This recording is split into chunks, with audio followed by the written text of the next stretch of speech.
Hello guys, welcome to world nursery garden. நம்ம இப்போ இந்த வீடியோவில் என்ன பார்க்க போகிறோம்னு பார்த்தீங்கன்னா, ரோஜா செடியை எப்படி ஆர்கானிக் முறையில் நல்லா வளர்க்குறதுக்கு பற்றி நம்ம இந்த வீடியோவில் பார்க்க போகிறோம். அதுக்கு முன்னால் நம்ம சேனலை சப்ஸ்கிரைப் பண்ணிக்கோங்க, பக்கத்தில் உள்ள பெல் ஐக்கனையும் கிளிக் பண்ணிக்கோங்க. அப்போ தான் நம்ம அடுத்தடுத்து போகிற வீடியோக்கள் உங்களுக்கு நோட்டிஃபிகேஷனாக வரும். ஃபஸ்ட்டு பார்த்தீங்கன்னா, நம்ம ரோஜா செடியை ஒரு தொட்டிலையோ தரையிலையோ வச்சுருப்போம்.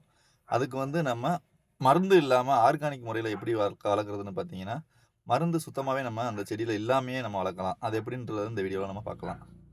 இந்த மாதிரி நம்ம உரம் இல்லாமல் போடும்போதுமே ரோஜா செடியில் உள்ள பூக்கள்லாம் கொஞ்சம் அதிகமாக பூத்து அதிகமான க்ரோத்திங்காக இருக்கும் ரோஜா செடி ஃபுல்லாகவேவும். அது மட்டும் இல்லாமல் ரோஜா செடிக்கு கெமிக்கலே கொடுக்காம நம்ம வளர்த்துக்கிற முடியும்.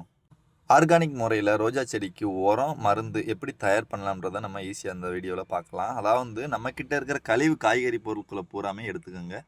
அப்புறம் வாழைப்பழ தோல் இருந்தால் போதும். அதாவது வாழைப்பழம் ஃபுல்லாக தேவையில்லை, வாழைப்பழம் தோல் இருந்தால் போதும். அது இல்லாமல் ஒரு எக்கு, அதாவது முட்டையும் ஒன்று எடுத்துக்கோங்க. அதாவது இதை பூராமே 1 லிட்டர் தண்ணி அளவுக்கு தான் நான் சொல்கிறேன். நீங்கள் எவ்வளோ அதிகமாக தேவைப்படுதோ அந்த அளவுக்கு நீங்கள் இது பூராமே போட்டுக்கலாம். அதுக்கு ஒரு பாக்ஸ் எடுத்துக்கோங்க. அது ஃபுல்லாகவே க்ளோஸ் ஆகிற அளவுக்கு இருக்கிற மாதிரி பார்த்துக்கோங்க. இந்த பொருட்களை பூராமே நீங்கள் மொத்தமாக ஒரு அந்த பாக்ஸில் நீங்கள் அடைச்சி வச்சுருங்க. அதாவது ஒரு 15 நாள் அடைச்சி வச்சுருங்க. ஒரு 15 நாள் கழித்து அந்த பாக்ஸை ஓப்பன் பண்ணும்போது அதில் நம்ம ஆல்ரெடி தண்ணி ஊற்றிருக்க மாட்டோம். அதனால் 1 லிட்டர் அளவுக்கு தண்ணி அந்த பாக்ஸில் நம்ம ஊற்றிக்கிறணும். அப்புறம் அந்த கழிவு பொருட்களை நம்ம ட்ரை ஆகிற மாதிரி ஒரு வலையில் நம்ம ட்ரை பண்ணி எடுத்துக்கிறணும். அந்த ட்ரை பண்ணி எடுத்த தண்ணியை பூராமே அந்த தண்ணியை எடுத்துக்கிட்டு நீங்கள் ரோஜா செடிக்கு ஸ்ப்ரே டப்பாவில் போட்டு நீங்கள் ஸ்ப்ரே பண்ணிக்கலாம்.